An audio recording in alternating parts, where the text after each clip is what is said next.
You probably think of yourself, when it comes to investing, as being a totally rational being. Well, here's a news flash. You're probably not. And with me to talk about how sometimes when it comes to investing we are our own worst enemy is Allan Roth, a certified financial planner and a columnist for MoneyWatch.com. Allan, thanks for joining us. Thanks, Eric. Thrilled to be here. I think I'm a totally rational investor because right now all I want to do is get out of the stock market. What's irrational about that?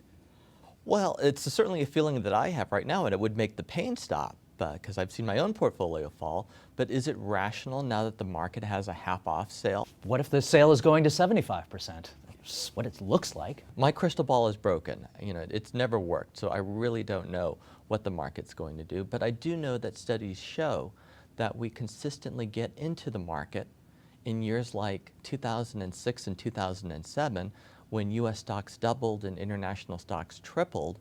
And now that the market is plummeting, more money is pouring out of stock mutual funds than ever before. It doesn't work. We time the market really poorly as humans. What's the alternative, though? The alternative is to own the whole market and set an asset allocation. And when it comes to the asset allocation, if you can't be right, at least be consistent. Let's say you had a 60% stock portfolio. Then in 2006 and 2007, you'd be selling to rebalance. And the hit that happened in 2008 and so far this year would not be nearly as painful. You'd actually have to be buying now. GM is flirting with bankruptcy. Unemployment is soaring. The economy shrank 6% in the last quarter. I think you'd have to be irrational to want to buy stocks at this point.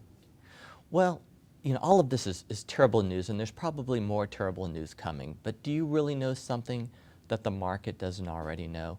Don't you think all of that news and the fact that we lent money to people who had no prayer of paying it back is what caused the market to fall by half right now? So the market is anticipating worse times to come, and that's the price that you're paying for now. So if there's a surprise and better times are to come, the stock market would head up. Exactly. And by the way, research shows that the worse the news, the more the negative sentiment, the better the market tends to do going forward.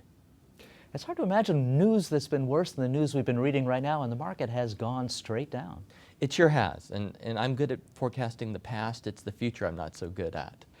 But that said, why not find an expert, someone you really trust, someone who's really smart, and follow what they say?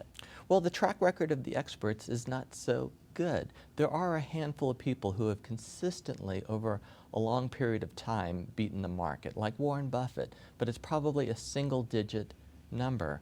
A lot of that expert advice has actually been quite bad. And even Warren Buffett has had his worst year ever. Are there investments that people are making right now that are very popular right now that strike you as particularly irrational? Well, people typically go to whatever has performed well, and about the only thing that's performed well recently are precious metals and gold in particular. And gold can be a wonderful investment as a diversifier, but it is volatile as heck. Generally speaking, it only keeps up with inflation. And to get into their gold because it's doing real well right now, it's not the ticket. And I've made that mistake before, by the way, when I graduated college and thought I knew everything. You invested in gold, is it? I bought gold at $664 an ounce in 1979. That has not come close to keeping up to inflation. And I would argue it's the best investment I ever made because it taught me I wasn't as smart as I thought I was. Surely there are better places to go. Treasury bonds have done very well over the past year. Why not there? Well, Treasury bonds are giving a yield now of about 1.752%. So if we get into inflation from all of this money that we're printing, those bonds are going to get hammered and hammered badly. So there's nowhere really to hide.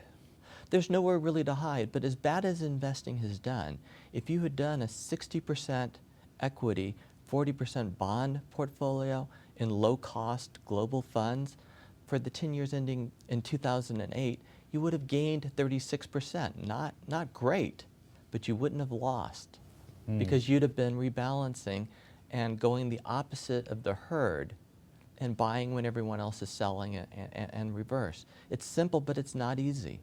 Let's go back to this rebalancing. So basically it means you sell your winners when they're up and force yourself to buy losers when they're down.